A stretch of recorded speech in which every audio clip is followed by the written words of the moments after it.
ഈ പുള്ളി ചിന്തിക്കുന്ന ഈ ലോകം ഒറ്റ ലോകമായി മാറണം, മനുഷ്യരെല്ലാം മൃഗങ്ങളായി മാറണം. കാരണം പുള്ളി പറയുന്നത് എന്താണെന്നറിയാമോ? വിവാഹം സങ്കല്പം ഇതൊന്നും പാടില്ല, അച്ഛൻ മകൾക്ക് ഗർഭമുണ്ടാക്കി കൊടുക്കണം, അച്ഛൻ അമ്മയ്ക്ക് ഗർഭമുണ്ടാക്കി, മകൻ അമ്മയ്ക്ക് ഗർഭമുണ്ടാക്കി കൊടുക്കണം, അങ്ങനെ ഒരു കാലം ഉണ്ടാവണം. കാര്യം അമ്മ എന്ന് പറഞ്ഞാൽ മൈത്രേനെ സംബന്ധിച്ച് സ്ത്രീ മാത്രമാണ്, മകളെന്ന് പറഞ്ഞാൽ മൈത്രേനെ സംബന്ധിച്ച് സ്ത്രീ മാത്രമാണ്. മൈത്രേന്റെ കാഴ്ചപ്പാടിൽ കേരളത്തിൽ 2 വിഭാഗം, പുരുഷനും സ്ത്രീ. ഞാൻ പറയുന്നത് മൈത്രേൻ അങ്ങനെ ചെയ്തു ഗർഭമുണ്ടാക്കി കൊടുത്താൽ പോലെ ആണിനെ സംബന്ധിച്ച് എളുപ്പമുള്ള പരിപാടിയാണ്. അപ്പൊ ഇത് ഇങ്ങനെ ചെയ്ത് നടക്കുന്ന ഒരു വിശാലമായ ലോകം സൃഷ്ടിക്കപ്പെടണം എന്നൊക്കെ ആഗ്രഹിക്കുന്ന ഒരാളാണ് പുള്ളി. അഖിൽമാരാർ എന്ന കേവല കീടത്തെ ഒരു ജനപ്രിയ കീടമാക്കുന്നത് ഇയാളുടെ ഇത്തരത്തിലുള്ള ചില വർത്തമാനങ്ങളാണ്. ചില ആളുകളെ വളരെയധികം രസിപ്പിക്കും. ഒരു മിനിമം വകതിരുവുള്ള എന്തെങ്കിലും ബോധമുള്ള ഒരുത്തനാണ് എന്നുണ്ടെങ്കിൽ ഒരാൾ പറയാത്ത ചില കാര്യങ്ങൾ അയാൾ ആഹ്വാനം ചെയ്തു എന്നുള്ള രീതിയിൽ ഒരു വേദിയിൽ നിന്നിട്ട് അല്ലെങ്കിൽ ഒരു ഇന്റർവ്യൂ ചെയ്യുന്ന സമയത്ത് ഇരുന്നങ്ങോട്ട് കത്തിക്കുമോ? മൈത്രേനെ പോലുള്ള ഒരാളായതുകൊണ്ട് പേടിയില്ല. വിശ്വാസമുള്ള ആളല്ലെന്ന് പറഞ്ഞാൽ ഇയാൾ എങ്ങനെ ഈ ഭൂമി ജീവിക്കില്ല? ഞാൻ വിവരമുള്ള ആളാണ്, വിശ്വാസം എനിക്കില്ല. രാത്രി കിടന്നുറങ്ങുമ്പോൾ ഈ പാമ്പ് പൊട്ടി വീഴത്തില്ലെന്നുള്ള വിശ്വാസത്തിന്റെ പുറത്ത് അടി കിടന്നുറങ്ങുന്നത്. ഈ കിടക്കുന്ന ഫ്ലാറ്റ് ഇടിഞ്ഞു കൂത്തി വീഴത്തില്ലെന്ന് ഭൂകമ്പം, ഇത് അതാ വിശ്വാസം. മുല്ലപ്പെരിയാർ പൊട്ടത്തില്ലെന്നുള്ള വിശ്വാസത്തിന്റെ പുറത്താണ് കേരളത്തിലെ ആൾക്കാർ കഴിയുന്നത്. ഫാൻ തലയിലേക്ക് വീഴില്ല, ഒരു വിശ്വാസം മാത്രം എന്ന് വിചാരിച്ചിട്ടാണോ കിടക്കുന്നത്? അല്ല, വിവരമുള്ള ആളുകൾക്ക്, മൈത്രേയൻ പറഞ്ഞ വിവരമുള്ള ആളുകൾക്ക് വേറൊരു ചിന്തയാണ് വരുന്നത്. ആ ഒരു ഫാന് ഒരു ഹുക്കിലാണ് ഘടിപ്പിച്ചിരിക്കുന്നത്. ആ ഒരു ഹുക്കിൽ അത് ഘടിപ്പിക്കുന്ന സമയത്ത് അതിൻ്റെ മുകളിൽ ഒരു നട്ട് ബോൾട്ട് ഉണ്ട്. ആ നട്ട് ബോൾട്ടിന് ഒരു എക്സ്ട്രാ ലോക്ക് കൂടെ ഉണ്ട്. ഒരു ബോൾട്ടിൻ്റെ അറ്റത്ത് ഒരു ഹോളിക്കൂടെ ഒരു നൂൽക്കമ്പി, അത്യാവശ്യം ബലമുള്ള ഒരു നൂൽക്കമ്പി കയറ്റിയിട്ട് ഒന്ന് ലോക്ക് ചെയ്ത് വെച്ചേക്കും. അപ്പം ഈ നട്ട് ഊരി പോയാലും നൂൽക്കമ്പിയെ നിൽക്കും, ഫാൻ ഇളകുമ്പോഴത്തേനും നമുക്ക് മനസ്സിലാവും. മറ്റേത് വിദ്യാഭ്യാസം ഇല്ലാത്തവൻ്റെ ചിന്തയാണ്. ഓ, ഫാൻ ഇങ്ങനെ അന്തരീക്ഷത്തിൽ നിൽക്കുന്നു, ആരുടെ പുണ്യം, അത് തലയിലേക്ക് വീഴാത്തത് ആരൊക്കെയോ ചെയ്ത പുണ്യം എന്നൊക്കെ വിചാരിക്കുന്നത്. ഇപ്പം മുല്ലപ്പെരിയാർ പൊട്ടില്ല എന്നുള്ള വിശ്വാസം ആർക്കാ വിശ്വാസമുള്ളത്? എനിക്ക് ആ വിശ്വാസമില്ല. സംഘപരിവാർ വിരുദ്ധ ശക്തികളെ കൂടെ കൂട്ടാൻ വേണ്ടിയിട്ട് ബോധപൂർവ്വം രാജ്യത്തിന്റെ, രാമൻ എന്ന് പറയുന്നത് നമ്മുടെ ഇവിടുത്തെ ഇതിഹാസത്തിൽ ഇവിടെ ജീവിച്ചിരുന്ന ചരിത്ര പുരുഷൻ ഞാൻ അതോടൊപ്പം ഞാൻ പറയുന്നില്ല. പക്ഷെ രാമൻ എന്ന് പറയുന്നത് രാജ്യത്തെ ചരിത്രത്തിൽ വലിയ വികാരമാണ്. രാമക്ഷേത്രം ഒരു രാഷ്ട്രീയ പാർട്ടിയുടെ ഭാവി തന്നെ തീരുമാനിച്ചിട്ടുള്ള ഒരു സങ്കല്പ ക്ഷേത്രമാണ്. ഇവിടുത്തെ മതങ്ങൾ വലിയ ഭിന്നിപ്പുണ്ടായി. അപ്പം രാമൻ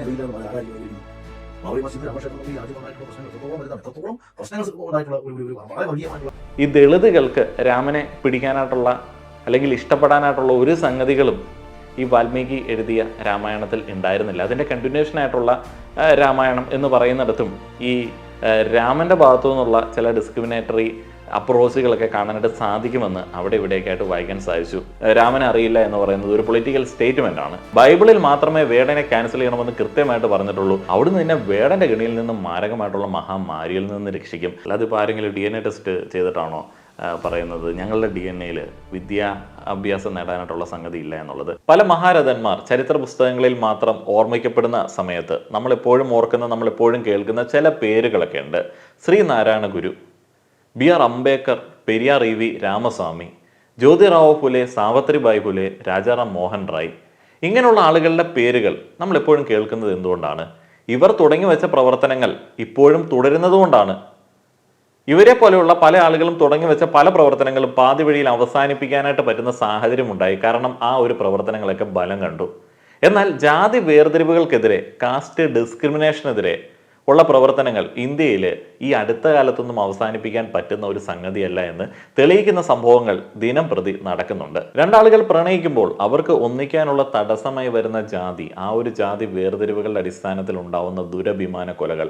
കോട്ടയത്ത് എൻ്റെ നാട്ടിൽ തന്നെ ഒരു പയ്യൻ ജാതിയുടെ പേരിലാണ് കൊല്ലപ്പെട്ടത്. കണ്ണ് ചൂട് നിരക്കപ്പെട്ട നിലയിലൊക്കെയായിരുന്നു അദ്ദേഹത്തിൻ്റെ മൃതദേഹം കണ്ടത്.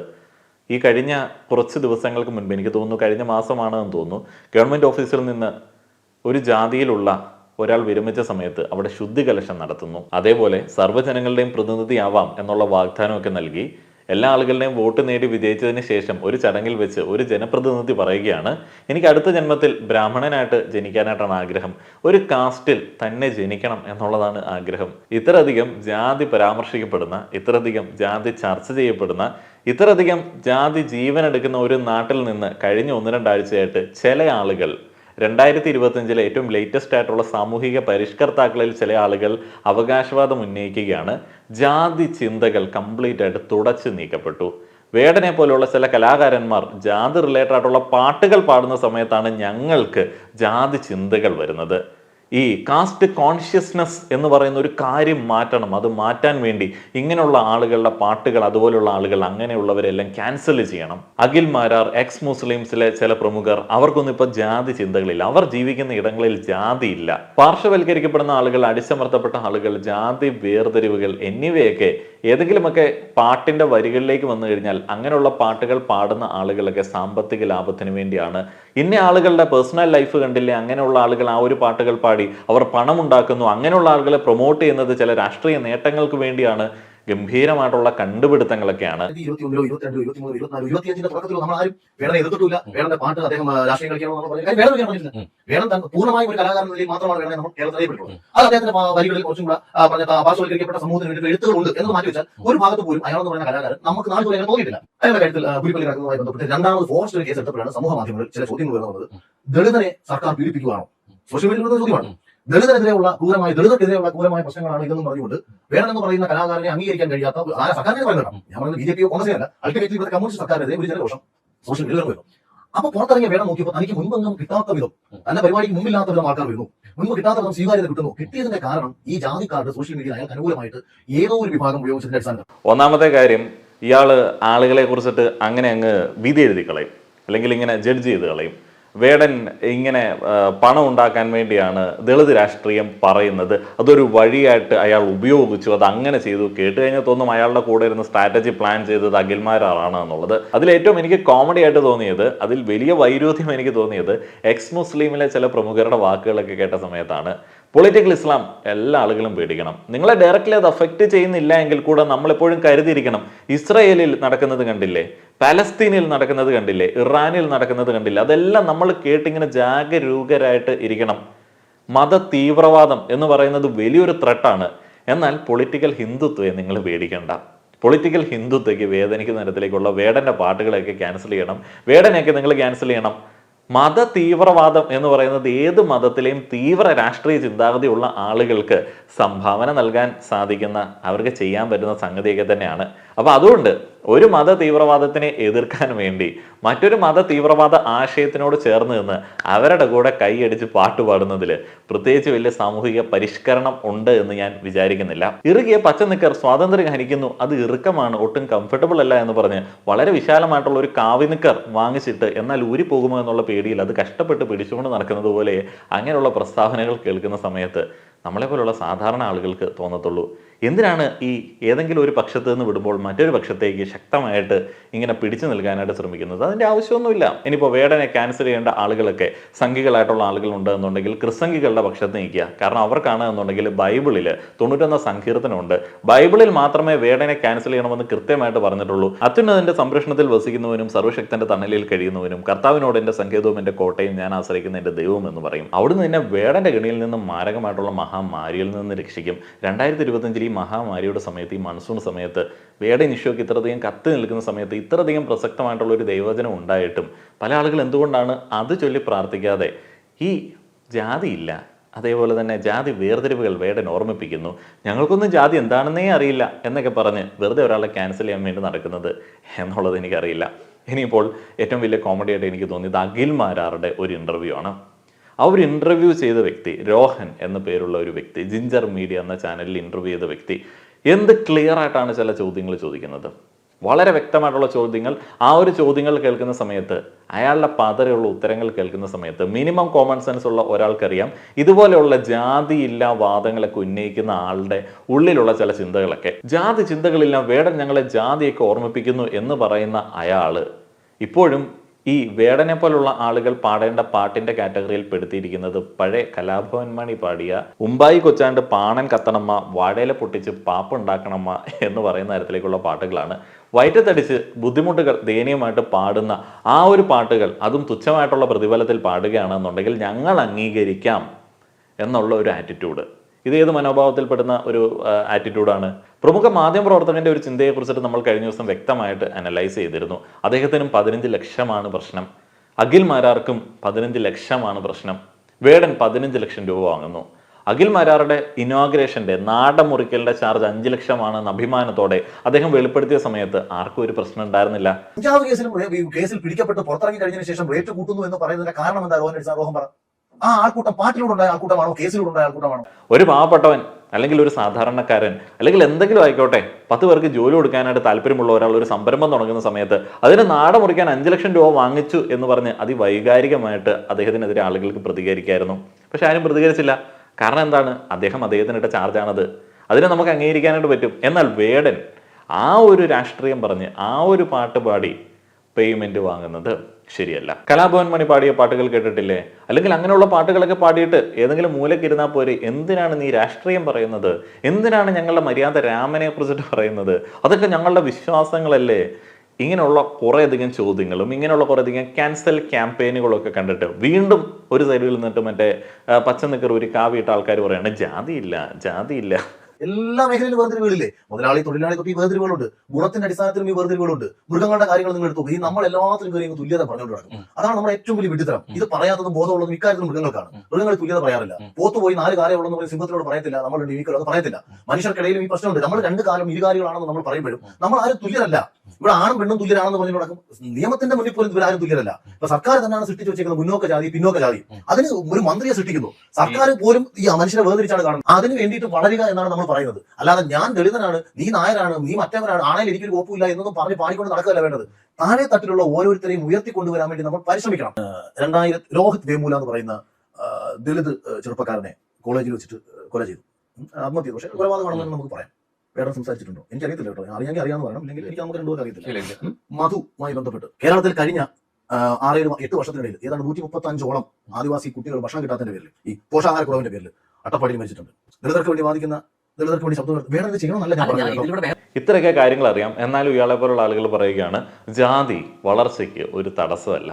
കുറേയധികം കൊലപാതകങ്ങളുടെ കണക്കുകൾ, പീഡനങ്ങളുടെ കണക്കുകൾ, അല്ലെങ്കിൽ അതിലിടപെട്ടോ ഇതിലിടപെട്ടോ എന്നൊക്കെ ചോദിക്കുന്നുണ്ട്. അതെല്ലാം ഈ അടുത്ത കാലത്ത് അല്ലെങ്കിൽ നമ്മുടെ ഓർമ്മയിൽ നടന്ന സംഭവങ്ങളാണ്. അപ്പൊ അങ്ങനെയുള്ള സംഭവങ്ങൾ നടക്കുന്നുണ്ട്. അങ്ങനെയുള്ള ഒരു സാഹചര്യത്തിൽ ഒരാൾ ആ രാഷ്ട്രീയം പറയുന്ന സമയത്ത് അയാൾക്ക് മാത്രം എന്തിനാണ് ഒരു സ്പെഷ്യൽ ആയിട്ടുള്ള ബാക്ക്ഗ്രൗണ്ട് ചെക്കൊക്കെ?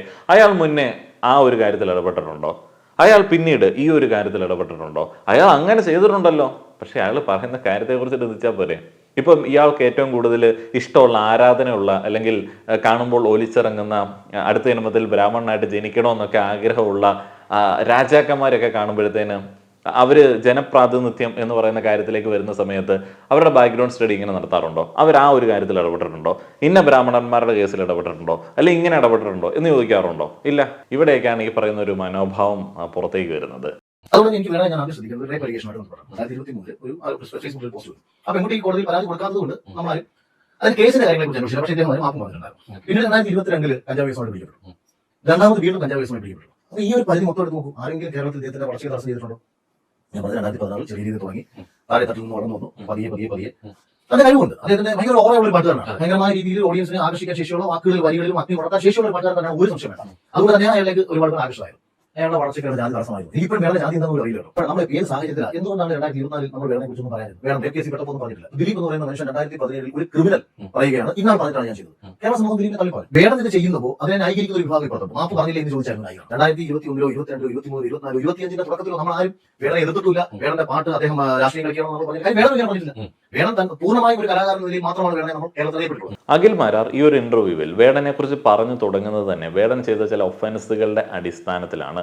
ഒരിക്കലും ന്യായീകരിക്കാൻ പറ്റാത്ത, വളരെ മോശം എന്ന് ആളുകളെ കൊണ്ട് പറയിപ്പിക്കുന്ന തരത്തിലേക്കുള്ള ചില ഒഫൻസുകൾ ഇയാൾ ചെയ്തിട്ടുണ്ട്, വേടൻ ചെയ്തിട്ടുണ്ട്. 2 തവണ കഞ്ചാവുമായിട്ട് പിടിക്കപ്പെട്ടു എന്ന് പറയുന്നു. ഏറ്റവും ലേറ്റസ്റ്റ് ആയിട്ടുള്ള കഞ്ചാവ് കേസ് മാത്രമാണ് എൻ്റെ ഓർമ്മയിലുള്ളത്. ആ ഒരു റേപ്പ് അലിഗേഷൻ വളരെ സീരിയസ് ആയിട്ടുള്ള ഒന്നായിരുന്നു.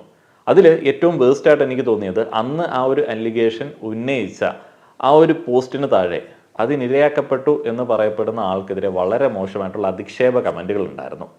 വേടൻ ഫാൻസിൻ്റെ ആയിരിക്കാം, അല്ലെങ്കിൽ സാധാരണ ആളുകളുടേതായിരിക്കാം. ആ ഒരു അധിക്ഷേപ കമൻറ്റുകളിൽ ജാതി ബേസ്ഡ് ആയിട്ടുള്ള അധിക്ഷേപം ഉണ്ടായിരുന്നു എന്ന് എനിക്ക് തോന്നുന്നില്ല. ഒരു കലാകാരൻ ഉയർന്നു വരുന്ന സമയത്ത് അയാൾക്കെതിരെ ഇങ്ങനെയുള്ള ആരോപണങ്ങൾ ഉന്നയിക്കുന്നത് മറ്റു പല ഗൂഢലക്ഷ്യങ്ങൾ കൊണ്ടാണ് എന്നുള്ള ആക്ഷേപങ്ങളായിരുന്നു കൂടുതലായിട്ടുണ്ടായിരുന്നത്. അതേപോലെ തന്നെ ആ ഒരു റേപ്പ് അലിഗേഷൻ, അതിൻ്റെ ആ ഒരു പോസ്റ്റ് വായിക്കുകയാണെന്നുണ്ടെങ്കിൽ കൃത്യമായി മനസ്സിലാവുന്ന ഒരു കാര്യമുണ്ട്. ആ ഒരു 2 വ്യക്തികൾക്കിടയിൽ ഉണ്ടായിരുന്ന ബന്ധത്തിനിടയിൽ വളരെ മോശമായിട്ടുള്ള വേടൻ്റെ ചില പെരുമാറ്റ രീതികളെയാണ് അവരതിൽ ഉന്നയിച്ചിരിക്കുന്നത്. വേടൻ പിന്നീട് ഒരു മാപ്പൊക്കെ പറയുന്നു. അപ്പോൾ അങ്ങനെ ഒരു സംഭവം നടന്നിട്ടുണ്ട് എന്നുള്ള അനുമാനത്തിലേക്ക് സാധാരണ ആളുകൾക്ക് എത്താം. വളരെ മോശമായിട്ടുള്ള കാര്യങ്ങളാണ്. അതേപോലെ തന്നെ കഞ്ചാവ് കേസ്, ഈ കഞ്ചാവ് കേസിനെ ന്യായീകരിക്കാനായിട്ട് പറ്റത്തില്ല. ഒരു തവണ പിടിക്കപ്പെട്ട ആളെ 2ാമത്തെ തവണ വീണ്ടും പിടിക്കുന്ന സമയത്ത് മാപ്പ് പറഞ്ഞതുകൊണ്ട് അതും ഒരു തെറ്റല്ലാതാവുന്നില്ല. ഈ ഒഫൻസുകളുടെ അടിസ്ഥാനത്തിൽ ഒരു സാധാരണ മനുഷ്യന് വ്യക്തിപരമായിട്ട് ഇയാളോട് ഒരു ഇമോഷണൽ അറ്റാച്ച്മെന്റ് വെക്കേണ്ട ഒരാവശ്യമില്ല. രാഷ്ട്രീയം പറയാൻ തുടങ്ങി. വേറെ നമ്മൾ പറഞ്ഞ കുറെ കാര്യങ്ങളുണ്ട്. ഇതര കാര്യങ്ങൾ പറഞ്ഞിട്ടുണ്ട്. ശ്രീരാമനെ അറിയില്ല എന്ന് പറഞ്ഞിട്ടുണ്ട്. ജയ് ശ്രീറാം വിളിക്കുന്നത് കൊലപാതകങ്ങളാണ്. കൊലപാതകത്തിന് മുമ്പ് വിളിക്കുന്ന ജയ് ശ്രീറാമിനെ കുറിച്ച് പറഞ്ഞിരിക്കുന്നത്. ഇത് തിരിച്ച് ഞാൻ വളരെ സിമ്പിൾ ആയിട്ട് ചോദ്യം ചോദിക്കാം. ഒരു കേരളത്തിൽ 5 നേരം കേൾക്കുന്ന വാക്കാണ് അള്ളാഹു അക്ബർ എന്ന വാക്ക്. എത്രയോ തീവ്രവാദികൾ ഈ ഒരു പദത്തെ കൊലപാതകത്തിന് മുമ്പും ടെററിസം ആക്ടിവിറ്റീസിന് മുമ്പും ഇങ്ങനെ വിളിച്ചിട്ട് പ്രശ്നങ്ങൾ ചെയ്തിട്ടുണ്ട്. അതിനർത്ഥം കേരളത്തിൽ ഓരോ ദിവസങ്ങളിലും 5 നേരം ബാങ്കിൽ ഇത് വിളി മുടങ്ങി പറഞ്ഞേ കൊല്ലാൻ വേണ്ടിയിട്ടാണെന്ന് ഞാൻ ഒന്നിരുന്ന് പറഞ്ഞ എന്തായിരിക്കും അവസ്ഥ? ചുമ്മാ ചിന്തിച്ചു നോക്കൂ. ഇന്ത്യയിലെ 130 കോടി ജനങ്ങൾക്കിടയിൽ 100 കോടിയോളം വരുന്ന ഹിന്ദുക്കൾക്കിടയിൽ ചിലപ്പോൾ ആ 100 കോടിയുടെ 1% 1 കോടിയാണ്. 1 കോടിയുടെ 1% എന്ന് പറഞ്ഞാൽ 1 ലക്ഷമാണ്. 1 ലക്ഷത്തിന്റെ 1% 1000 1000 പേര് പോലും എന്റെ അറിവിൽ ഈ രാജ്യത്ത് പശുവിന്റെ പേരിൽ ഒരു കൊലപാതക കേസിൽ പിടിക്കപ്പെട്ടിട്ടില്ല. ഇങ്ങനെ നമ്മുടെ അറിവിൽ ന്യൂനപക്ഷങ്ങളായിട്ടുള്ള വർഗീയവാദികളായിട്ടുള്ള തലയ്ക്ക് വെളിവില്ലാത്തിട്ടുള്ള ആരോ ചെയ്യുന്ന വെളികളുടെ പേരിൽ ഹനുമാൻ ശ്രീരാമദാസനായി മാറി ഹനുമാൻ ഭക്തിയോട് കൂടിയിട്ട് ധർമ്മത്തിന് വേണ്ടിയിട്ട് വിളിച്ച ഒരു വാക്കിനെ യാതൊരു അറിവില്ലാതെ വന്നിട്ട് പറയുന്നു. രാമനെ അറിയാതെ രാവണനെ എങ്ങനെ അറിയാൻ പറ്റും? സേതുമാധവൻ ഇല്ലെങ്കിൽ കീരിക്കണക്കിന് എന്ത് പ്രസക്തി? എനിക്ക് രാമനെ അറിയാൻ പാടില്ല. നമുക്ക് ഞാനൊരു ദൈവവിശ്വാസിയല്ല ഒന്നാമത്തെ കാര്യം. പിന്നെ ഈ മര്യാദ പുരുഷോത്തമനായ രാമനെ കുറിച്ച് എന്നെ സംബന്ധിച്ചിടത്തോളം ജയ് ശ്രീരാം വിളിക്കുന്നത് ഞാൻ കേട്ടിട്ടുള്ള ഒരാൾ കൊല്ലാൻ വേണ്ടിയിട്ടുള്ള ഇതിൽ മാത്രമാണ്. ഒരാളെ ഉപദ്രവിക്കാൻ വേണ്ടിയിട്ടൊക്കെ ഉപയോഗിക്കുന്നത് എനിക്ക് അതിനെ കാണാൻ പറ്റുന്നത്. കാരണം ആ അടി വീണാക്കുന്നത് ആദ്യം തെരഞ്ഞെടുത്താണ്. ഈ RSSന്റെ ഈ സവർണ്ണ മേധാവിത്വത്തിന്റെ ആദ്യത്തെ ഇപ്പൊ ഒരു പുള്ളിക്കാരെ ഈ അടുത്ത ഇന്റർവ്യൂ എന്ന് പറയുന്നത് കറക്റ്റ് ഒരു ലിംഫാലയുടെ ഒരു പുസ്തകത്തിനെ ഉദ്ധരിച്ചിട്ടാണ് പുള്ളിക്കാരൻ അത് പറയുന്നത്. അതിനകത്ത് പറയുന്നത് ഈ RSSന്റെ തണ്ടയുടെ ആദ്യത്തെ അടി വീണിരിക്കുന്നത് ഒരു ഇസ്ലാമിന്റെയോ ക്രിസ്ത്യാനിയുടെ മേത്താണ്. അത് ഒരു ദളിതന്റെ മേത്താണ് ഇരിക്കുന്നത്. അപ്പൊ എനിക്കത് ആ അടിയുടെ വേദന എനിക്ക് ഇപ്പോഴുണ്ടാവല്ലോ. പക്ഷേ മനസ്സിലാവില്ല, അടി വാങ്ങിയത് ഞാനല്ലേ. അപ്പൊ എനിക്ക് അതിനെ കുറിച്ച് മനസ്സിലാക്കാൻ പറ്റില്ല. ഞാൻ ആദ്യം പറഞ്ഞ Periyar E V Ramaswamy, BR Ambedkar അവരെ പോലുള്ള പല ആളുകളും ഈ ഹിന്ദു പുരാണങ്ങളിലെ കാസ്റ്റ് ഡിസ്ക്രിമിനേഷനെ കുറിച്ചിട്ട് എടുത്തു പറഞ്ഞിട്ടുണ്ട്. അതേപോലെ തന്നെ രാമൻ അവരിൽ പല ആളുകൾക്കും അത്ര വലിയ താല്പര്യമില്ലാത്ത ഒരു മര്യാദ പുരുഷോത്തമനായിരുന്നു. പെരിയാർ ഇ വി രാമസ്വാമി രാവണലീല എന്നൊക്കെ പറഞ്ഞിട്ടുള്ള ഒരു മൂവ്മെന്റ് സ്റ്റാർട്ട് ചെയ്തതിനെ കുറിച്ചിട്ടൊക്കെ എവിടെയോ വായിച്ചിട്ടുണ്ട്. രാമലീലയ്ക്ക് എതിരായിട്ട് ഇന്ദിരാഗാന്ധിയുടെ ഒക്കെ ഒരു സമയത്താണ് എന്ന് എനിക്ക് തോന്നുന്നു. ഈ ദളിതുകൾക്ക് രാമനെ പിടിക്കാനായിട്ടുള്ള അല്ലെങ്കിൽ ഇഷ്ടപ്പെടാനായിട്ടുള്ള ഒരു സംഗതികളും ഈ വാൽമീകി എഴുതിയ രാമായണത്തിൽ ഉണ്ടായിരുന്നില്ല. അതിൻ്റെ കണ്ടിന്യൂഷനായിട്ടുള്ള രാമായണം എന്ന് പറയുന്നിടത്തും ഈ രാമൻ്റെ ഭാഗത്തു നിന്നുള്ള ചില ഡിസ്ക്രിമിനേറ്ററി അപ്രോച്ചുകളൊക്കെ കാണാനായിട്ട് സാധിക്കുമെന്ന് അവിടെ ഇവിടെയൊക്കെയായിട്ട് വായിക്കാൻ സാധിച്ചു. അത് വളരെ ഇൻട്രസ്റ്റിംഗ് ആയിട്ടുള്ള ഒരു ടോപ്പിക്കാണ്. അടുത്ത ദിനം അതുമായി ബന്ധപ്പെട്ട ഒരു വീഡിയോ ചെയ്യാമെന്ന് വിചാരിക്കുകയാണ്. അതുകൊണ്ട് ഹിന്ദു സമൂഹത്തിൽ ഹിന്ദുക്കളായിട്ട് ജനിക്കുകയും എന്നാൽ ജാതി വേർതിരിവുകളുടെ അടിസ്ഥാനത്തിൽ ഇങ്ങനെ താഴേക്ക് മാറ്റി നിർത്തപ്പെടുകയും ചെയ്ത ചില ആളുകൾ രാമനെ അറിയില്ല എന്ന് പറയുന്നത് ഒരു പൊളിറ്റിക്കൽ സ്റ്റേറ്റ്മെൻ്റ് ആണ്. അപ്പോൾ രാമനെ, മര്യാദ പുരുഷോത്തമനായിട്ടുള്ള രാമനെ എനിക്കറിയില്ല ഇക്കാലത്ത് എന്ന് പറയുന്നത് ഒരു പൊളിറ്റിക്കൽ സ്റ്റേറ്റ്മെൻ്റ് ആണ്. അത് പറയാനായിട്ടുള്ള ആ ഒരു ആർജവും അത് പറയാനായിട്ടുള്ള സ്വാതന്ത്ര്യവും വേടനുണ്ട്. അതേപോലെ ജയ് ശ്രീറാം എന്ന് ഞാൻ കേൾക്കുന്നത് ചില ആക്രമണങ്ങളിലാണ് എന്ന് വേടൻ പറയുമ്പോൾ അത് കോമൺ സെൻസിൽ മനസ്സിലാക്കിക്കൂടെ? ജയ് ശ്രീറാം എന്ന് പറയുന്നത് കേരളത്തിൽ പതിവായിട്ട് ആളുകൾ അങ്ങോട്ടും ഇങ്ങോട്ടും പറയുന്ന ഒരു സംഗതിയല്ല. നമ്മളിൽ പല ആളുകളും ഈ ജയ് ശ്രീറാം കേൾക്കുന്നത് മറ്റേ സിനിമകളിൽ മറ്റേ അല്ലാഹു അക്ബർ പറഞ്ഞിട്ട് ആളുകൾ അങ്ങോട്ടും ഇങ്ങോട്ടും ആക്രമിക്കുന്ന ആ ഒരു സാഹചര്യങ്ങളൊക്കെ കേൾക്കുന്നത് പോലെ തന്നെയാണ് പല സാഹചര്യങ്ങളിലും എന്നുള്ളതൊരു യാഥാർത്ഥ്യമാണ്. ഈ 2-3 വർഷങ്ങൾക്കിടയിൽ ഒത്തിരിയധികം വീഡിയോകൾ പ്രചരിച്ചിരുന്നു. ആ ഒരു വീഡിയോകൾ പ്രചരിക്കുന്ന സമയത്ത് ചിലയിടത്ത് മുസ്ലിങ്ങളായിട്ടുള്ള ആളുകളെ തല്ലി ജയ് ശ്രീറാം പറയിപ്പിക്കുന്ന, മർദ്ദിച്ച് ജയ് ശ്രീറാം പറയിപ്പിക്കുന്ന ചില വീഡിയോ ദൃശ്യങ്ങൾ. അതിൽ നമ്മൾ കേട്ടത് ജയ് ശ്രീറാം എന്ന് തന്നെയല്ലേ? അതേപോലെ തന്നെ കഴിഞ്ഞിടയ്ക്ക് സീനിയർ ആയിട്ടുള്ള വിദ്യാർത്ഥി കൊച്ചുകുട്ടികളെ തല്ലി ജയ് ശ്രീറാം പറയിപ്പിക്കുന്ന ഒരു വീഡിയോ പ്രചരിച്ചിരുന്നു. അതേപോലെ തന്നെ ഇപ്പോഴും നിങ്ങൾ സെർച്ച് ചെയ്ത് കഴിഞ്ഞാൽ മാസ് BGM ഒക്കെ കുത്തിക്കയറ്റി ഈ പശുക്കളെയുമായിട്ട് പോകുന്ന ലോറി ആക്രമിച്ച് സ്റ്റോപ്പ് ചെയ്യാൻ വേണ്ടി ശ്രമിക്കുന്നതിനിടയിൽ ഗോരക്ഷാ സേനക്കാരും ജയ് ശ്രീറാം വിളിക്കുന്നത് കേൾക്കാറുണ്ട്. അല്ലാതെ പൊതുവായിട്ട് ഇത് കോമൺ ആയിട്ട് ഉപയോഗിക്കപ്പെടുന്ന ഒരു സംഗതി ആയിരുന്നില്ല നമ്മുടെ ചുറ്റുപാടുകളിൽ. അപ്പോൾ അയാൾ അങ്ങനെ കേൾക്കുന്നു എന്ന് പറയുന്നതും അയാളുടെ അഭിപ്രായ സ്വാതന്ത്ര്യമാണ്. അതൊക്കെ കേട്ടിട്ട് ആർക്കെങ്കിലുമൊക്കെ അങ്ങ് വേദനിക്കുന്നുണ്ട് എന്നുണ്ടെങ്കിൽ അങ്ങ് വേദനിച്ചോട്ടെ. അങ്ങനെയുള്ള ആളുകൾക്ക് വേദനിക്കും, അതൊന്നും പറയാൻ പാടില്ല. അങ്ങനെയൊക്കെ പറഞ്ഞു കഴിഞ്ഞാൽ അങ്ങ് വിമർശിച്ചങ്ങ് തുടങ്ങും കേട്ടോ എന്നൊക്കെ അഖിൽമാരാർ ഭീഷണിപ്പെടുത്താനായിട്ട്. അഖിൽമാരാർ ആരാണ്? ദളിതരുടെ DNA പഠിക്കാനുള്ള ഇല്ല എന്ന് പറയുന്നു. ആ വിവരം കേട്ട അരുൺകുമാർ എന്ന് പറയുന്ന അയാൾ പ്രൊഫസറാന്നാ പറയുന്നത്. കറക്റ്റ് എന്ന് ആ ഇന്റർവ്യൂ ഒന്ന് ലോകത്ത് ആരെന്തോ പറഞ്ഞാൽ അംഗീകരിച്ചു കൊടുക്കാത്ത അരുൺകുമാർ ഇളിച്ചോണ്ട് ഇയാളത് പറയുമ്പോൾ പറയാണ് കറക്റ്റാണ്. കറക്റ്റ് തന്നെയാണ് പറയുന്നത്. കറക്റ്റ് ഇങ്ങനെയാണ് പറയുന്നത്. കാര്യങ്ങളുണ്ടല്ലോ നമ്മൾ വിദ്യാർത്ഥികളായിട്ട് സ്കൂളിലേക്ക് പോകേണ്ടത്. അപ്പൊ അതില്ലാത്തതിന്റെ കാര്യം എന്താണെന്ന് ആലോചിക്കുമ്പോഴാണ് ഇതെന്താ എനിക്കില്ലാത്തത് എന്നുള്ളൊരു ഞാൻ അതിൽ ഡീറ്റെയിൽ കയറി പോകുന്നില്ല. എന്റെ വിഷമങ്ങൾ പറയുന്ന പോലെയാവും അത്. ഞാൻ പൊതുവായിട്ട് അത് പറയാം. ഈ പട്ടികജാതി പട്ടികവർഗ ആദിവാസി കോളനികളിൽ വരുന്ന പിള്ളേർക്ക് ഒരു ഒറ്റ വീട്ടിൽ പഠനമുറിയൊക്കെ ഉള്ള ഒരു വീട്ടിൽ നിന്ന് വരുന്ന കുട്ടിയുടെ അത്ര സംവിധാനങ്ങൾ ഉണ്ടാവില്ല. ഇവരെ പോലെ പഠിക്കാൻ കഴിവുണ്ടാവില്ല. ഒന്നാമത്തെ കാര്യം ഇത് നമ്മുടെ DNA ഇല്ല. ഇത് നമ്മുടെ DNA ഇല്ല. ഞാനിങ്ങനെ ആലോചിച്ച് നോക്കാണ്, അവനിങ്ങനെ ഈ കാര്യങ്ങൾ ഓർമ്മ വെച്ച് ഇത് പഠിച്ചു കൊണ്ടുവരാൻ പറ്റുന്നുണ്ട്. ഞാനിത് കുത്തിയിരുന്ന് പഠിച്ചിട്ട് എന്നെ കൊണ്ട് പറ്റുന്നില്ലല്ലോ എന്ന് ആലോചിക്കുമ്പോൾ ഞാൻ എന്താ അതിനെ കുറിച്ച് നമ്മൾ വേറെ ഇൻഡിപെൻഡന്റ് ആയിട്ട് പഠനങ്ങൾ നടത്തുമ്പോഴാണ് നമുക്ക് മനസ്സിലാവുന്നത് ഇതെന്റെ DNA ഇല്ല. അതായത് പഠനത്തിൽ പിന്നാക്കം നിൽക്കുന്ന ഒരു കുട്ടി അയാളുടെ സസ്ഥിര സമൂഹത്തിൽ നിന്ന് വന്നാൽ അത് ആ കുട്ടിയുടെ മാത്രം കുഴപ്പമില്ല. പക്ഷേ ഈ സിസ്റ്റം കാണുന്നത് ആ കുട്ടിയെ കുട്ടിയെ അടിച്ചു പഠിപ്പിക്കണം എന്നുള്ള കാര്യത്തിലാണ്. ഇത് ആ കുട്ടിക്ക് അറിയില്ല. കുട്ടിയുടെ അപ്പനോ അമ്മയോ അവന്റെ അച്ചാച്ചനോ അമ്മാമയോ ആരും വിദ്യാലയങ്ങളിൽ പോയിട്ടില്ല, ആരും എവിടെയും പോയി പഠിച്ചിട്ടില്ല. ഇത് നമ്മുടെ DNA എങ്കിലും വേണ്ട. ഒരു ശതമാനമെങ്കിലും നമുക്കൊരു അടഞ്ഞ കുടിച്ചു മുറിക്കാത്തിരുന്ന് കുറെ വിദ്യാർത്ഥികളുടെ കൂടി ഇരുന്ന് പഠിക്കാനുള്ള ആ ഒരു അറിവുണ്ടല്ലോ, അത് നമുക്ക് ഇവിടെ നിന്ന് കിട്ടിയിട്ടില്ല. ഇനി എനിക്കൊരു മകൻ ഉണ്ടാകുമ്പോൾ ഈ ഒരു അവസ്ഥ വരരുതെന്ന് അതിനുവേണ്ടി പ്രവർത്തിക്കാൻ മാത്രമേ നമുക്ക് പറ്റുള്ളൂ. ഇതിൽ ഇയാളുടെ DNA പരാമർശം ഉണ്ടല്ലോ, ഇത് കൊളോക്കിയലായിട്ട് DNA യൂസ് ചെയ്തതാണ് എന്ന് കോമൺ സെൻസിൽ ചിന്തിക്കുന്ന സമയത്ത് നമുക്ക് മനസ്സിലാവും. അല്ലാതെ ഇപ്പോൾ ആരെങ്കിലും DNA ടെസ്റ്റ് ചെയ്തിട്ടാണോ പറയുന്നത് ഞങ്ങളുടെ DNA-യിൽ വിദ്യാഭ്യാസം നേടാനായിട്ടുള്ള സംഗതി ഇല്ല എന്നുള്ളത്? അത് പിന്നീട് നമുക്ക് വ്യക്തമാവുന്നത് അയാൾക്കൊരു മകനുണ്ടാകുമ്പോൾ അയാൾക്ക് പഠിക്കാനുള്ള താല്പര്യം ജനിക്കുന്ന രീതിയിലേക്കുള്ള പ്രവർത്തനങ്ങൾ ചെയ്യുമെന്നുള്ള ഒരു കാര്യം പറഞ്ഞ സമയത്താണ്. അപ്പോൾ കണ്ടുപഠിച്ചിട്ടില്ല, ഞങ്ങൾ കണ്ടിട്ടില്ല, ഞങ്ങളുടെ പാരമ്പര്യത്തിൽ ആരും അങ്ങനെ പഠിച്ചിട്ടില്ല, അതുകൊണ്ട് ഞങ്ങൾക്ക് പഠിക്കാനായിട്ട് പറ്റുന്നുണ്ടായിരുന്നില്ല, അല്ലെങ്കിൽ ഞങ്ങൾക്ക് അതിനുള്ള തോന്നലുണ്ടായിരുന്നില്ല എന്നുള്ളതിനെ കുറിച്ചൊരു സിമ്പിളായിട്ട് വിചാരിക്കുന്നതാണ്. അതിപ്പം നമ്മുടെയൊക്കെ പേരൻസിൽ പല ആളുകളും ഇങ്ങനെ പറയാറില്ലേ, എന്തുകൊണ്ടാണ് നിങ്ങളന്ന് നല്ല ജോലിക്കൊന്നും ട്രൈ ചെയ്യാതിരുന്നത്? അപ്പോൾ അവർ പറയത്തില്ലേ, ഞങ്ങളോടൊന്നും അന്ന് പറഞ്ഞു തരാൻ ആരും ഉണ്ടായിരുന്നില്ല, ഞങ്ങളൊന്നും കണ്ടിട്ടുണ്ടായിരുന്നില്ല. എൻ്റെയൊക്കെ പേരൻസ് പലപ്പോഴും പറഞ്ഞിട്ടുണ്ട്. അപ്പോൾ നമ്മുടെയൊക്കെ ബന്ധുക്കൾ ആരെങ്കിലുമൊക്കെ നല്ല പൊസിഷനിലേക്കൊക്കെ പോകുന്ന സമയത്താണല്ലോ നമുക്കതൊക്കെ കണ്ടിട്ട് അങ്ങനെയുള്ള കാര്യങ്ങളൊക്കെ ചെയ്യാനായിട്ട് തോന്നുന്നത്. അല്ലെങ്കിൽ നമ്മുടെ പേരൻസിനൊരു ബോധം വേണ്ടേ, പഠിച്ചില്ല എന്നുണ്ടെങ്കിൽ ബുദ്ധിമുട്ടാണ്, നാളെ ലോകം മാറുന്ന സമയത്ത് നമുക്ക് സർവൈവ് ചെയ്യാനായിട്ട് പറ്റത്തില്ല. അപ്പോൾ അവർ ആ ഒരു ചുറ്റുപാടിൽ നിൽക്കുന്ന സമയത്ത് അതിൻ്റെ ഒരു പ്രാധാന്യം മനസ്സിലാവത്തില്ല. അപ്പോൾ അതിനെക്കുറിച്ചിട്ടായിരിക്കും ഉദ്ദേശിച്ചത്. ഇപ്പോൾ ആ ഒരു ജേർണലിസ്റ്റ് അരുൺ കുമാറും ഇങ്ങനെയൊക്കെ ചിന്തിച്ചിട്ടായിരിക്കാം. അപ്പോൾ അത് കേൾക്കുന്ന സമയത്ത് നമ്മളാണെങ്കിലും ഓക്കെ എന്നല്ലേ വെക്കുള്ളൂ. ആ വേണം 5 കേസിൽ പിടിക്കപ്പെട്ട് പുറത്താക്കി കഴിഞ്ഞതിന് ശേഷം റേറ്റ് കൂട്ടുന്നു എന്ന് പറയുന്നതിന് കാരണം എന്താ? സമൂഹം ആ ആൾക്കൂട്ടം പാർട്ടികളുണ്ടായ ആൾക്കൂട്ടമാണോ, കേസുകളുണ്ടായ ആൾക്കൂട്ടമാണോ? ഹനുമാൻ ഗേറ്റ് ഇന്റർനാഷണൽ ലെവലിൽ അറിയപ്പെടുന്ന റാപ്പാണ് കേരളത്തിലുള്ള ആ രീതിയിൽ അദ്ദേഹം പോട്ടെ. പക്ഷേ ഒരു കേസ് വന്നതും ആ കേസിൽ മാപ്പ് പറഞ്ഞുകൊണ്ടൊക്കെ തുടങ്ങിയത് വളരെ മര്യാദയ്ക്കുള്ള സംസാരമായിട്ട് തന്നെ. പിന്നെ വന്നിരുന്നിട്ട് എന്ത് രാമയെ ഒന്ന് ആലോചിച്ച് നോക്കും, രാമയെ അറിയില്ലെന്ന് പറയുന്ന കാര്യം എന്താണ്? അത് ആരെ സൂചിപ്പിക്കാൻ വേണ്ടി പറയുന്നതാണ്. അഖിൽമാരാർക്ക് മാത്രമല്ല ഒരുമാതിരിപ്പെട്ട ആളുകൾക്കൊക്കെ ഈ ഒരു ആറ്റിറ്റ്യൂഡ് തന്നെയാണ്. വേടൻ പാട്ടിൽ രാഷ്ട്രീയം പറഞ്ഞോ, ഞങ്ങൾക്കത് മനസ്സിലാക്കാനായിട്ടുള്ള ബോധമില്ല. മറ്റേ ഇരുന്ന് ചാനലുകളിലോ അല്ലെങ്കിൽ വേറെ എന്തെങ്കിലും മൈക്കിൻ്റെ ഫ്രണ്ടിലോ രാഷ്ട്രീയമായിട്ട് പറയരുത്, നിലപാടൊന്നും പറയരുത്, അതിൻ്റെ ആവശ്യമൊന്നുമില്ല. അല്ല എന്നുണ്ടെങ്കിൽ കലാഭവൻ മണി പാടിയതുപോലെ തന്നെ വാഴയിൽ പാപ്പുണ്ടാക്കണ തരത്തിലേക്കുള്ള പാട്ടുകൾ പാടി ഏതെങ്കിലും മൂലയിൽ നിൽക്കുക, അല്ലെങ്കിൽ ഹനുമാൻ കൈറ്റിനെ പോലെ ഇൻ്റർനാഷണൽ ലെവലിലേക്കൊക്കെ പോകാനായിട്ട് ശ്രമിക്കുക. എന്തിനാണ് പൊളിറ്റിക്സ് പറയുന്നത്? അപ്പോൾ അങ്ങനെയുള്ള ചില വ്യക്തി സ്വാതന്ത്ര്യങ്ങളിലേക്കുള്ള കടന്നുകയറ്റമാണ് ഇത്തരത്തിലുള്ള അപ്രോച്ചുകൾ. ഇപ്പോൾ അഖിൽ മാരാർ ഒരു സിനിമ സംവിധായകൻ, രാഷ്ട്രീയ പ്രവർത്തകൻ എന്നുള്ള രീതിയിലൊക്കെയാണ് അറിയപ്പെട്ടു തുടങ്ങിയത്. അയാൾ പൊളിറ്റിക്സിൽ ഇടപെടേണ്ട, നിങ്ങൾ പൊളിറ്റിക്കലായിട്ടുള്ള കാര്യങ്ങൾ സംസാരിക്കേണ്ട എന്ന് നമ്മൾ പറഞ്ഞു കഴിഞ്ഞാൽ അയാൾ സമ്മതിക്കുമോ? ഇല്ല. അയാളുടെ സിനിമയിലും പൊളിറ്റിക്സ് സംസാരിച്ചിരുന്നു.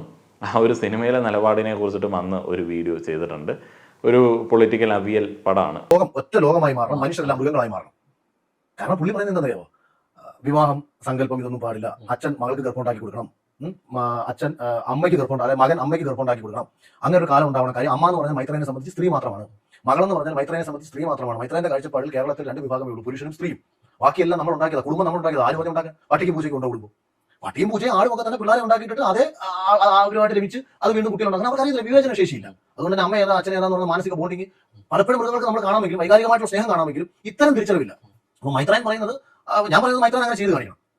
നമ്മളൊന്നും സമൂഹത്തോട് പറയുകയല്ല വേണ്ടത്, നമ്മളിത് ചെയ്ത് കാണിക്കണം. ആണും പെണ്ണുമാണ് ഈ സമൂഹത്തിലുള്ളതെങ്കിൽ ആ ആണും പെണ്ണും വന്ന കാഴ്ചപ്പാടിലൂടെ തന്നെ അദ്ദേഹത്തിന് അപ്പം അവിടെ മകളില്ല, അദ്ദേഹത്തിന് അമ്മയില്ല. അങ്ങനെ സങ്കല്പ ഇത് മനുഷ്യനുണ്ടാക്കിയതല്ലേ. കുടുംബം എന്ന് പറയുന്നത് ആരും ഒരുത്ത് ഉണ്ടാക്കി വെച്ചല്ലേ.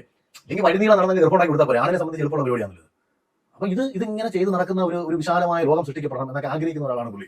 അത് നടക്കാത്തതിന്റെ ഫ്രസ്ട്രേഷനാണ് പുള്ളി ഈ ഇങ്ങനെ വന്നിരുന്നോട്ട് സംസാരിക്കുന്നത്. അത് കിട്ടിയ പുള്ളിക്ക് ഭയങ്കര ഹാപ്പിയാണോ?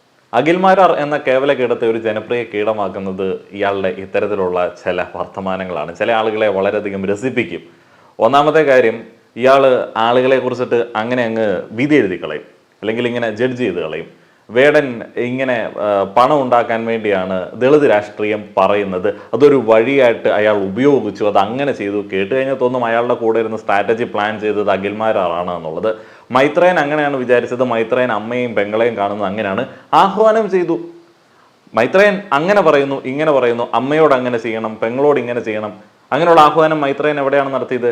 വെറുതെ അങ്ങ് അടിച്ചു വിടുകയാണ്. ഇങ്ങനെയാണ് ഇയാളൊരു കേവല കീടത്തിൽ നിന്ന് ജനപ്രിയ കീടമായിട്ട് മാറുന്നത്. മൈത്രേയനോട് അല്ലെങ്കിൽ പുരോഗമന ആശയങ്ങളോട് അല്ലെങ്കിൽ സിവിക് സെൻസിനോട് തന്നെ വല്ലാത്ത വിരക്തിയുള്ള ഒരു കൂട്ടം ആളുകൾക്ക് വല്ലാതെ അങ്ങോട്ട് സുഖിക്കും ഈ അഖിൽ മഹരാറുടെ വർത്തമാനങ്ങളും കാര്യങ്ങളൊക്കെ. ഒരു മിനിമം വകതിരിവുള്ള എന്തെങ്കിലും ബോധമുള്ള ഒരുത്തനാണ് എന്നുണ്ടെങ്കിൽ ഒരാൾ പറയാത്ത ചില കാര്യങ്ങൾ അയാൾ ആഹ്വാനം ചെയ്തു എന്നുള്ള രീതിയിൽ ഒരു വേദിയിൽ നിന്നിട്ട് അല്ലെങ്കിൽ ഒരു ഇന്റർവ്യൂ ചെയ്യുന്ന സമയത്ത് ഇരുന്നങ്ങോട്ട് കത്തിക്കുമോ? മൈത്രേയനെ പോലുള്ള ഒരാളായതുകൊണ്ട് പേടിയില്ല. ഇപ്പോൾ മറ്റേ അടുത്ത ജന്മത്തിൽ ബ്രാഹ്മണനാവണം എന്ന് പറഞ്ഞ ഏതെങ്കിലും ഒരാളോ അല്ലെങ്കിൽ ഇയാൾ ആരാധിക്കുന്ന ഏതെങ്കിലും മേജറോ അല്ലെങ്കിൽ ഇയാൾ റാൻമൂള് നിൽക്കുന്ന ഏതെങ്കിലും പ്രമുഖ സിനിമാ നടനെതിരെയോ ഇങ്ങനെയുള്ള ഊഹാപോഹങ്ങൾ അടിച്ചുവിട്ടിട്ടുള്ള വാദങ്ങൾ ഉന്നയിക്കുമോ? ഇല്ല. ബിഗ് ബോസ് സീസൺ 5 ഒക്കെ കണ്ടിട്ടുള്ള ആളുകൾ വീണ്ടും ഈ ഇന്റർവ്യൂ മുഴുവനായിട്ടൊന്ന് കണ്ടു നോക്കണം കേട്ടോ. ഈ റോഹൻ ചെയ്തിട്ടുള്ള ഇന്റർവ്യൂ മുഴുവനായിട്ടൊന്ന് കണ്ടു നോക്കണം. ഇയാളുടെ ക്വാളിറ്റി എന്താണെന്നുള്ളത് കൃത്യമായിട്ട് മനസ്സിലാവും. അന്ന് നമ്മളിൽ പല ആളുകൾക്കും, എനിക്ക് പേഴ്സണലിലേക്ക് ഇദ്ദേഹത്തിൻ്റെ ആ ഒരു ഗെയിം സ്ട്രാറ്റജീസ് ഒക്കെ വല്ലാതെ ഇഷ്ടമായിരുന്നു. പക്ഷേ ഈ നിലപാട് എന്ന് പറയുന്ന ഒരു സംഗതി അന്ന് മറ്റേ ജുനൈസ് എന്ന കണ്ടസ്റ്റന്റ് പറഞ്ഞതുപോലെ, സാഗറൊക്കെ പറഞ്ഞതുപോലെ ഇയാൾക്ക് നിലപാടും കാര്യങ്ങളൊന്നുമില്ല. മൈത്രേയനൊക്കെ പറയുന്ന എല്ലാ കാര്യങ്ങളും നമുക്ക് അക്സെപ്റ്റ് ചെയ്യാനായിട്ട് പറ്റുമോ? അല്ലെങ്കിൽ ഏതെങ്കിലും മനുഷ്യൻ പറയുന്ന എല്ലാ കാര്യങ്ങളും അക്സെപ്റ്റ് ചെയ്യാനായിട്ട് നമുക്ക് പറ്റുമോ? നിങ്ങൾ അച്ഛനും അമ്മയും പറയുന്ന എല്ലാ കാര്യങ്ങളും നിങ്ങൾ അക്സെപ്റ്റ് ചെയ്യാറുണ്ടോ? ഇല്ല. നമ്മളെല്ലാവരും സ്വന്തമായി വ്യക്തിത്വമുള്ള ആളുകളാണ്. അപ്പോൾ അതുകൊണ്ട് ഒരാൾ പറയുന്ന ചില കാര്യങ്ങൾ നമുക്ക് അക്സെപ്റ്റ് ചെയ്യാൻ പറ്റത്തില്ല എന്നതുകൊണ്ട് അയാളെ കംപ്ലീറ്റ് ആയിട്ട് ക്യാൻസൽ ചെയ്ത് അയാളെ ഏറ്റവും വലിയൊരു മോശക്കാരനായിട്ട് ചിത്രീകരിക്കേണ്ട ആവശ്യം അത്യാവശ്യം ബോധമുള്ള, അത്യാവശ്യം ഉയർന്ന ചിന്താഗതിയിലേക്ക് എത്താനായിട്ട് ആഗ്രഹിക്കുന്ന ആളുകൾക്ക് വേണ്ട. ഇപ്പോൾ മൈത്രേയനെ എന്തിന് ക്യാൻസൽ ചെയ്യണം? മൈത്രേയൻ അദ്ദേഹത്തിൻ്റെ ഫാമിലി റിലേഷൻഷിപ്സിൽ അവർക്കിടയിൽ വലിയ കാര്യമായിട്ടുള്ള പ്രശ്നങ്ങളില്ലാത്ത ഒരു രീതി അനുവർത്തിച്ചു പോരുന്നു. അതിൽ ബാക്കിയുള്ള ആളുകൾക്ക് എന്താണ് ഇത്ര പ്രശ്നം? നമുക്കത് അനുവർത്തിക്കാനായിട്ട് പറ്റത്തില്ല. നമ്മുടെ എന്തെങ്കിലും ചിന്തകളോ അല്ലെങ്കിൽ നമ്മുടെ പേഴ്സണൽ ഇൻട്രസ്റ്റുകളോ അടിസ്ഥാനത്തിലായിരിക്കാം. അതുകൊണ്ട് അയാൾ പറഞ്ഞ ബാക്കി എല്ലാ കാര്യങ്ങളും തെറ്റായിട്ട് മാറുന്നുണ്ടോ? ഈ ഇന്റർവ്യൂ മുഴുവനായിട്ട് ഇപ്പോൾ നമുക്ക് ഒരാളുടെ ഇന്റർവ്യൂ കംപ്ലീറ്റ് ആയിട്ട് ഉൾപ്പെടുത്താനായിട്ട് പറ്റത്തില്ലല്ലോ. മുഴുവനായിട്ട് കണ്ടു കഴിഞ്ഞാൽ ഇയാളുടെ ചില ന്യായവാദങ്ങൾ, ഉപമകളൊക്കെ കേൾക്കണം. കംപ്ലീറ്റ് കോമഡിയാണ്. വളരെ കുഞ്ഞൊന്ന് രണ്ട് കാര്യങ്ങൾ മാത്രമേ നമുക്ക് ഇതിൽ നിന്ന് മനസ്സിലാക്കാനായിട്ടുള്ളൂ. കോമൺ ആയിട്ട് എല്ലാ ആളുകളുടെ ഒരു സമീപനം അങ്ങനെയാണ്. ഇപ്പം ഈ ആദിവാസികളുടെ ഉന്നമനത്തിന് വേണ്ടി ഒരു സവർണൻ വരട്ടെ, ഒരു മുന്തിയ ജാതിക്കാരൻ വരട്ടെ എന്ന് സുരേഷ് ഗോപി ഒരിടത്ത് പറഞ്ഞു. അതേപോലുള്ളൊരു പരിപാടിയാണ്. എന്ന് വെച്ച് കഴിഞ്ഞാൽ നിങ്ങൾക്ക് ഉന്നമനം വേണം, അത് വേണമെന്ന് ഞങ്ങൾക്കും തോന്നാറുണ്ട്. അപ്പോൾ അങ്ങനെ ഉന്നമനത്തിന് വേണ്ടിയുള്ള നിങ്ങളുടെ പ്രവർത്തനങ്ങളൊക്കെ ഞങ്ങളെ എഫക്റ്റ് ചെയ്യാത്ത രീതിയിലൊക്കെ നടത്തുകയാണെന്നുണ്ടെങ്കിൽ ഓക്കെ, അതൊക്കെ നടത്തിക്കോ, അതൊക്കെ കാലഘട്ടത്തിൻ്റെ ആവശ്യമല്ലേ എന്നൊക്കെ പറഞ്ഞിട്ടുള്ള ഒരു ഔദാര്യം കൊടുക്കലുണ്ടല്ലോ. അതിൻ്റെയൊക്കെ അടിസ്ഥാനത്തിലാണ് അയ്യോ ഞങ്ങളുടെ ലിമിറ്റിൽ നിന്ന് അവൻ പോകുന്നു എന്ന് തോന്നുമ്പോഴുള്ള ചില ചോദ്യം ചെയ്യലുകളൊക്കെ. അപ്പോൾ ഈ ഒരു ഔദാര്യം കൊടുത്തതിൽ നിന്ന് അവർ ഉന്നമനത്തിന് വേണ്ടി പ്രവർത്തിക്കട്ടെ, അവർ പാട്ട് പാടട്ടെ, അവർ ആ പാട്ടൊക്കെ പാടുന്ന സമയത്ത് അങ്ങനെയൊക്കെ പാടി ഏതെങ്കിലും ഒരു സൈഡിൽ നിൽക്കട്ടെ. എന്തിനാണ് പൊളിറ്റിക്സ് പറയുന്നത്? എന്തിനാണ് ഇത്രയധികം വേതനമൊക്കെ വാങ്ങിയിട്ട് ഈ ഒരു കാര്യം ചെയ്യുന്നത്? ഭയങ്കരമായിട്ടുള്ള ചട്ടക്കൂടുകളാണ്. ഈ ഒരു പാട്ട് പാടുന്ന, ഈ ഒരു റാപ്പ് സംഗീതത്തിൽ ഈ വരികൾ എഴുതുന്ന ഒരാൾക്ക് ഇത്രമാത്രം ചട്ടക്കൂട് എന്തിനാണ് വരുന്നത്? ആ ഒരു ചട്ടക്കൂട് ഭേദിക്കുന്ന സമയത്ത് ഇവരൊക്കെ ഇങ്ങനെ പരിഭ്രാന്തരായിട്ട് ഇവിടെ ജാതിയില്ല, മതമില്ല, ഇയാൾ വന്ന് ഓർമ്മിപ്പിക്കുന്നു എന്നൊക്കെ പറഞ്ഞ് ചാടി വീഴുന്നത് എന്തുകൊണ്ടാണ്? അവിടെയാണ് ഇപ്പോഴും മാറേണ്ട ചില ചിന്തകൾ, ചില ബോധങ്ങൾ. അത് നിങ്ങൾക്ക് മനസ്സിലാവുന്നില്ല എന്നുണ്ടെങ്കിൽ അതിനെക്കുറിച്ചിട്ട് വീണ്ടും ആളുകൾ ഓർമ്മിപ്പിച്ചുകൊണ്ടിരിക്കുന്നത്. വീഡിയോ കൊണ്ട് നിങ്ങളുടെ അഭിപ്രായങ്ങൾ പറയുക. നന്ദി.